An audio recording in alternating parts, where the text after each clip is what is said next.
Perjalanan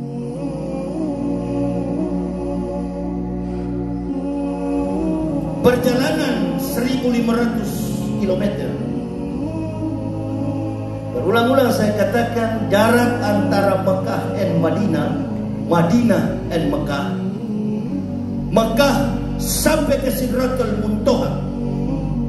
Itu nggak bisa diukur dengan logika. Tapi Mekah sampai ke Masjidil Aqsa, Palestina, bisa diukur. Dengan apa? Radius kilometer sama dengan Jakarta Medan, 1.500 km.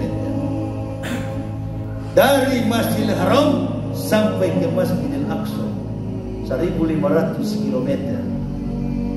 Perjalanan Rasulullah ditempuh hanya mina laila, separuh malam. Ini Abu Jahal tidak terima.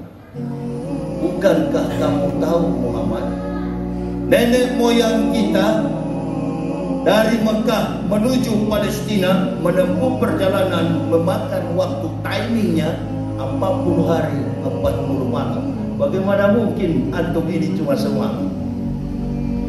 Dari jam 18, jam 6 sore sampai pukul 12 malam. Berapa jam? 1, 2, 3, 4, 5, 6 jam. Dari jam 12 ke jam 1 bukan lagi malam, separuh, seperempat malam, sepertiga malam. Dia akan turun menjumpai pagi, bukan malam lagi. Berarti perjalanan Rasulullah 6 jam. Rasul mengatakan, saya dibawa secepat kilat. Albert Einstein dalam gaya revitalisasinya, kecepatan cahaya itu 300 km per detik.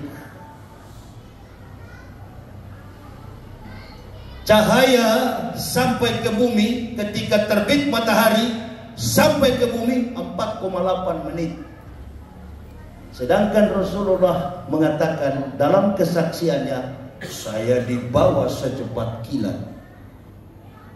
Kecepatan kilat separuh daripada kecepatan cahaya. Kalau cahaya 300.000 km per detik, kilat 150, separuh.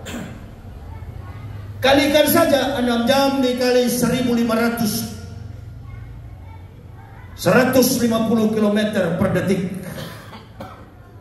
Kalikan saja.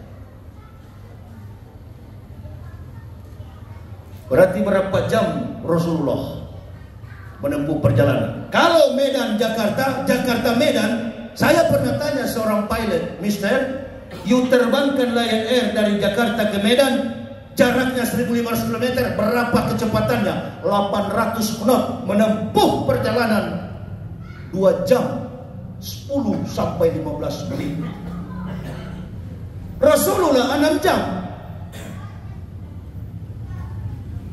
Bukan cuma 800 knot, 8 juta bahkan 8 miliar knot kecepatan buruk yang membawa Nabi tercinta Rasulullah Muhammad sallallahu alaihi wasallam. Nah, ini mujizat paling besar dari semua mujizat yang nabi-nabi lakukan. Orang terpilih